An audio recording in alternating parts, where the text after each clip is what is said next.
শীতের রাতে মাকে একা রুমে পেয়ে আমার বড় মেশিন দিয়ে যেভাবে কাজ করলাম, আমার মা আমাকে বলল, বাবা তোমার মেশিন আমার গুহায় এত জোরে জোরে দিও না, আস্তে আস্তে দেও, ব্যথা পাচ্ছি।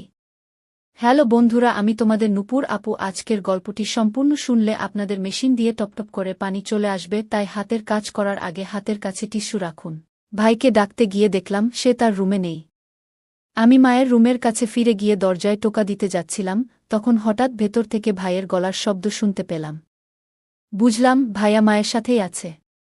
রাত তখন প্রায় 2টা, আর আমি ভাবতে লাগলাম কেন মা এমন অদ্ভুত শব্দ করছেন। সারা রাত সেই রুম থেকে একই ধরনের আওয়াজ আসছিল, যা আমাকে ঘুমাতে দেয়নি। ভাবছিলাম ভাইয়া মায়ের রুমে সারা রাত কি করছে। চিন্তায় পাগল প্রায় হয়ে গেলাম, আর সারা রাত একটুও ঘুমাতে পারলাম না, তাই ভাবলাম মা অসুস্থ কিনা দেখে আসি। সেখানে গিয়ে যা দেখলাম তা দেখে আমি হতভম্ব হয়ে যাই। দেখলাম ভাইয়া আর মা।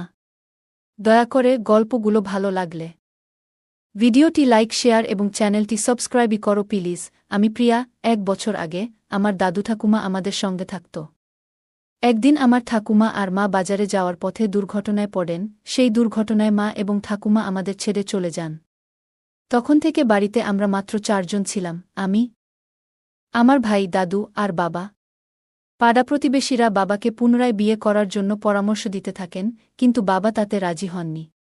8 মাস আগে দাদু আমাদের বাড়িতে একজন কাজের মেয়েকে রাখেন। আমি তখন 13 বছর বয়সী ছিলাম, তাই রান্নার চেষ্টা করলেও সব সময় সফল হতাম না। এদিকে বাবার রেস্তোরাঁও যাওয়া আসা চলত, এবং সেখানে এক 27 বছর বয়সী মেয়ে নিয়মিত আসত। তার নাম মারিয়া, এবং সে বাবার থেকে প্রায় 15 বছর ছোট ছিল। তবুও সে বাবার প্রতি আগ্রহী ছিল, বাবাকে অনেক পছন্দ করত। আর বাবা তখন 42 বছর বয়সী ছিলেন। একদিন মারিয়া হাত মুখ ধুয়ে বিশ্রাম নিচ্ছিল, যখন আমার বাবা ডিনার করতে গিয়েছিলেন একটি রেস্তোরাঁয়। সেখানে একটি মেয়ে একা বসেছিল, এবং কিছু বেপরোয়া যুবক এসে তাকে বিরক্ত করতে শুরু করে।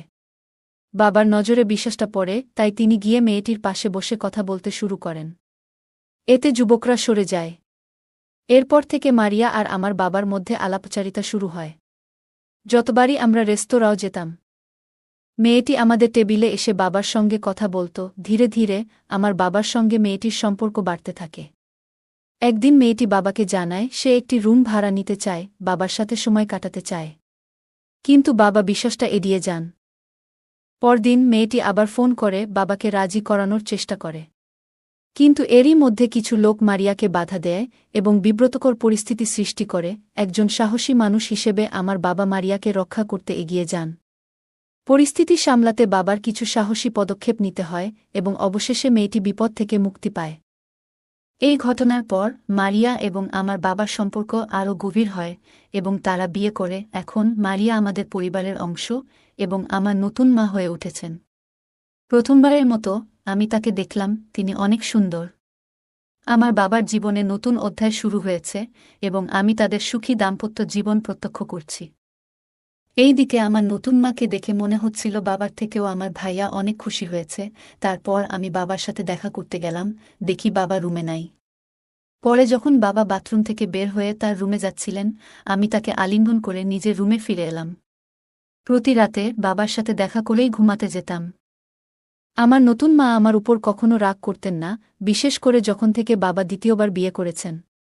নতুন মা বাবাকে খুব ভালোবাসতে শুরু করেছিলেন, এবং বাড়িতে সবসময় আনন্দমুখর পরিবেশ বিরাজ করত। এখন আমরা সবাই মায়ের হাতের রান্না খেতে শুরু করেছি। আমার ভাই নতুন মায়ের রান্না খাওয়ার জন্য এতটাই আগ্রহী ছিল যে কখনো কখনো সে কলেজে না গিয়ে মায়ের সাথে সময় কাটাত। সে তার মায়ের সঙ্গে গল্প করত এবং মায়ের হাতে তৈরি সুস্বাদু খাবার খেত। সেদিনও ভাই সকালে কলেজ গিয়েছিল, কিন্তু পরে তার রুমে ফিরে এসে ছবি আঁকতে শুরু করল। হঠাৎ আমার মায়ের ঘর থেকে কিছু শব্দ শুনতে পেলাম, যেন কিছু অস্বাভাবিক ঘটছে। আমি দরজার কাছে যেতেই ভাই এগিয়ে এসে বলল, আম্মু একটু অসুবিধায় পড়েছে, তবে আমি দেখছি। আমি মনে করলাম হয়তো মায়ের সাথে কিছু জরুরি কথা আছে, তাই কিছুক্ষণ পরে ভাই রুম থেকে বের হয়ে এলো। ভাই বলল, কিছু না, বাথরুমের লাইট নষ্ট হয়েছিল, সেটাই ঠিক করতে গিয়েছিলাম। আমি ভাবতে লাগলাম ভাইয়া নতুন মায়ের বেশি যত্ন নিচ্ছে। দিনগুলো এভাবেই কেটে যাচ্ছিল। ভাইজের জন্মদিনে আমরা সবাই একসঙ্গে খুব আনন্দ করেছিলাম। তার বন্ধুবান্ধব এবং পরিবারের সদস্যরা উপহার নিয়ে এসেছিল, যা দেখে আমি খুব উত্তেজিত হয়ে পড়েছিলাম। আমি কৌতূহলী হয়ে ভাইয়ের রুমে গেলাম। সেখানে না পৌঁছাতে পারলেও দূর থেকে দেখলাম মা এবং ভাইয়ের মধ্যে কিছু কথাবার্তা হচ্ছে। আমি রুমে ঢুকেই যা দেখলাম তা দেখে অবাক হয়ে গেলাম। ভাইয়া মাকে জড়িয়ে আছে। আমাক দেখা মাত্রই তারা সরে গেল। আমি তাদেরকে বললাম, তোমরা কি করছো? মা বলল, কিছু না তো।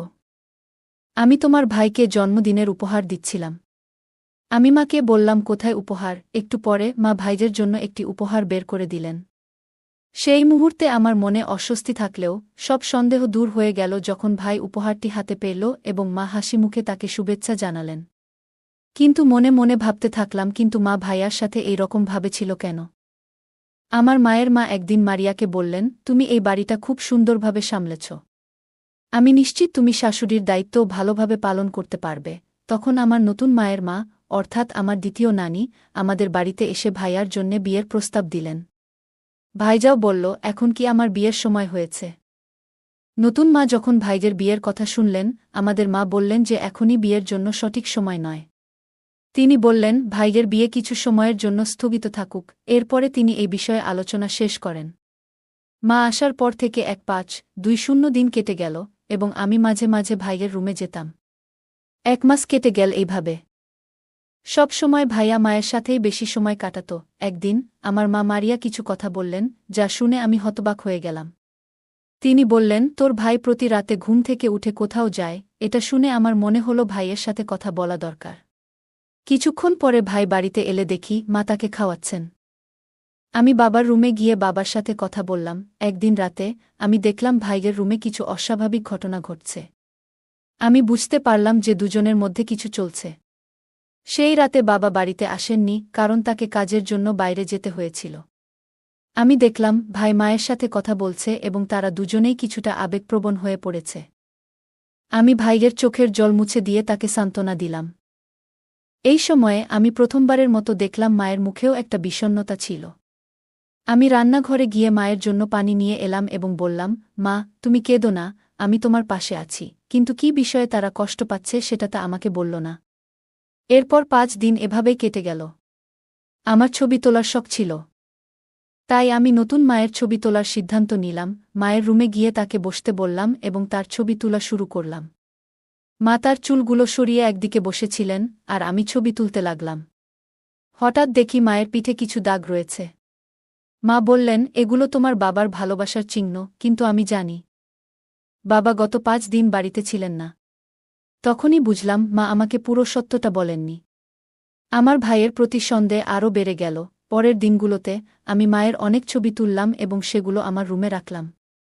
মায়ের ছবিগুলো দেখে আমার মনে একটা অদ্ভুত অনুভূতি জাগল। আমি বুঝতে পারছিলাম কিছু একটা ঠিক নেই। ভাইয়ের কথা মনে পড়ে আমি একটু চিন্তিত হয়ে পড়লাম। মা ও ভাইদের সম্পর্কের বিষয়ে আমি নিশ্চিত নই, কিন্তু মনে হচ্ছিল যে বিশ্বাসটা হালকাভাবে নেওয়ার নয়। মা আর ভাইয়ার মধ্যে কিছু একটা চলছে। কারণ মা সব সময় ভাইয়ার সাথেই থাকে। মা ও ভাইকে একসঙ্গে অনেকবার দেখেছি এবং তাদের ছবি তুলেছি। যদিও কখনোই তাদের না জানিয়ে একদিন বিকেলে তোলা ছবিগুলো দেখাতে মায়ের ঘরে যাওয়ার সিদ্ধান্ত নিলাম। সেদিনও বাবা বাড়িতে ছিলেন না, তাই আমি ভেবেছিলাম মা হয়তো এখনও জেগে আছেন। রাত প্রায় 12টার দিকে মায়ের রুমের কাছে পৌঁছে গেলাম এবং রুম থেকে কিছু অদ্ভুত আওয়াজ শুনে চিন্তিত হয়ে পড়লাম যে মা হয়তো অসুস্থ। ভাইকে ডাকতে গিয়ে দেখি সে তার রুমে নেই। তখন আমি মায়ের রুমের কাছে ফিরে এসে দরজায় টোকা দিব। তখনই দরজার ভেতর থেকে ভাইয়ের আওয়াজ শুনতে পেলাম। তার মানে ভাইয়া মায়ের সাথেই আছে।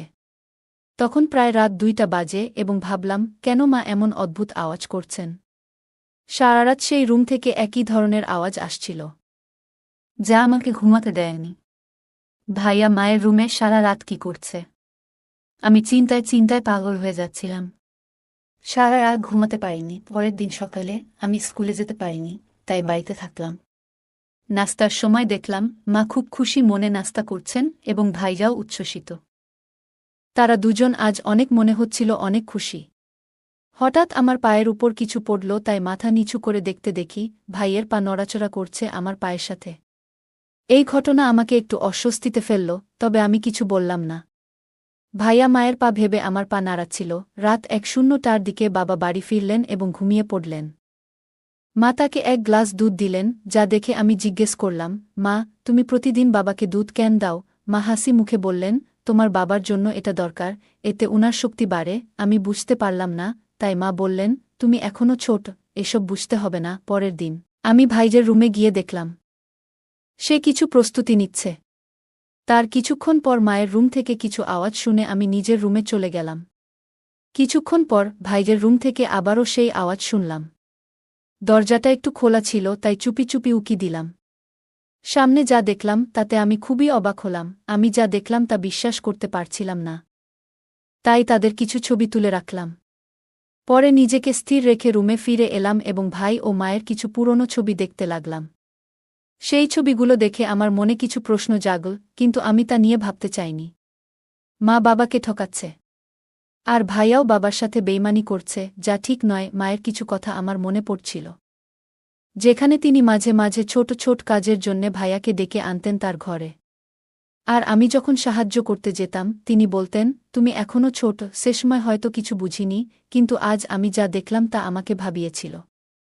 মাথা ঠান্ডা রেখে আমি বিছানায় গিয়ে শুয়ে পড়লাম। পরদিন সকালে বাবা অফিসে যাওয়ার প্রস্তুতি নিচ্ছিলেন, কিন্তু হঠাৎ মা অসুস্থ হয়ে পড়লেন। ভাইয়া দেরি না করে ডাক্তারকে নিয়ে এলেন। সেই দিন আমরা এক মিষ্টি খবর পেলাম, মা গর্ভবতী। আমি এই খবরে খুব খুশি হলেও মা ও ভাইয়ার মুখে এক ধরনের অস্বস্তি দেখলাম, যেন তারা খুশি নয়। সেদিন বাবা ছুটি নিয়ে সারাদিন মায়ের খেয়াল রাখলেন, তবে মায়ের আচরণে কিছুটা অস্বাভাবিকতা লক্ষ্য করলাম। বিকেলের দিকে মা আবারও ভাইয়ার রুমে গেলেন। আমি কিছুক্ষণ পরেই সেই রুমের দিকে গেলাম। দরজাটা একটু খোলা ছিল, তাই ভেতরে উকি দিলাম। দেখলাম মা ভাইয়াকে জড়িয়ে আছেন আর কিছু বলছিলেন। মনে হচ্ছিল তারা ভবিষ্যৎ নিয়ে কথা বলছিল। ঠিক তখনই বাবা এসে আমাকে দেখে ফেললেন। তারপর বাবা রুমে ঢুকে তাদের ওই অবস্থায় দেখে ফেলে। বাবার মুখে কোনো অভিব্যক্তি ছিল না, মায়ের মুখ বিবর্ণ হয়ে গেল, যেন কিছু বলতে চাইছিলেন কিন্তু পারেননি। ভাইয়া লজ্জায় মাথা নিচু করে আছে। বাবা রুম থেকে বেরিয়ে আসার পর মায়ের মুখে একটা দুঃখের ছায়া দেখলাম। ভাইয়া বলতে থাকে যে মাকে নাকি সে 4 বছর থেকে ভালোবাসে, বাবারও অনেক আগে থেকে। বাবার ভয়ে এসব কথা বলতে পারেনি। আমার মা বলল যে আমার পরিবারের লোকেরা আমাকে অন্য কারো সাথে বিয়ে দেওয়ার পরিকল্পনা করছিল। আমি অনেক চেষ্টা করেছিলাম, কিন্তু আমার বাবা কিছুতেই রাজি হচ্ছিলেন না তোমার ছেলের সাথে আমার সম্পর্ককে মেনে নিতে। সেই সময়ে সুনীল আমাকে বলেছিল, যদি আমি তোমাকে বিয়ে করতে না পারি, তাহলে হয়তো জীবনে অন্য কাউকে বিয়ে করতে হবে। আমরা দুজনেই তখন একটা পরিকল্পনা করেছিলাম, ভেবেছিলাম যে সুনীল এর বাবাকে বিয়ে করে পরে সব সত্যি তোমাকে জানাতাম, কিন্তু বিয়ের পর সবকিছু ঠিক হয়ে যাবে। কিন্তু বিয়ের পর সত্যিটা বলার সাহস আমাদের ছিল না আমাদের। তাই প্রতিদিন আমি দুধের মধ্যে ঘুমের ওষুধ দিয়ে তোমাকে ঘুমিয়ে রাখতাম, যাতে আমাকে তুমি না স্পর্শ করো। তার মানে বিয়ের পর থেকে বাবা মাকে একবারও স্পর্শ করেনি। তার মানে মায়ের পেটে বাচ্চার বাবা তাহলে আমার ভাইয়ার। আমার মায়ের কথাগুলো শুনে বাবা এসে তার কাঁধে হাত রেখে বললেন, সুনীলের ভাগ্যে সঠিক সুযোগ কখনই আসে না, তাই সুযোগটা কাজে লাগানো উচিত ছিল। বাবা আরও বললেন, যদি তুমি আমাকে আগে জানাতে, তাহলে তোমার জন্য সবকিছু ঠিকঠাক করতাম এবং তোমার পড়াশোনাও শেষ করতে সাহায্য করতাম। এরপর সুনীলকে বাবা মাফ করে দিলেন, কারণ তিনি তার নিজের সন্তানের ভুলগুলো মেনে নিয়েছেন। কিন্তু মনে মনে অনেক কষ্ট পেয়েছেন। পরের দিন বাবা তাদেরকে মন্দিরে নিয়ে গিয়ে বিয়ে দিয়ে দিলেন। এভাবেই আমার সৎ মা হতে হতে আমার ভাবি হয়ে গেলেন। জীবনের কিছু সিদ্ধান্ত সঠিক সময়ে নেওয়া ভালো, কারণ সময় চলে যাওয়ার পরে আফসোস করার মতো কিছুই থাকে না। গল্পটা কেমন লাগলো জানাতে ভুলবে না। আরও মজার মজার রোমান্টিক গল্প শুনতে চাইলে ভিডিওটি লাইক, শেয়ার এবং চ্যানেলটি সাবস্ক্রাইব করতে এবং বেল আইকনটি ক্লিক করতে ভুলবে না। ধন্যবাদ।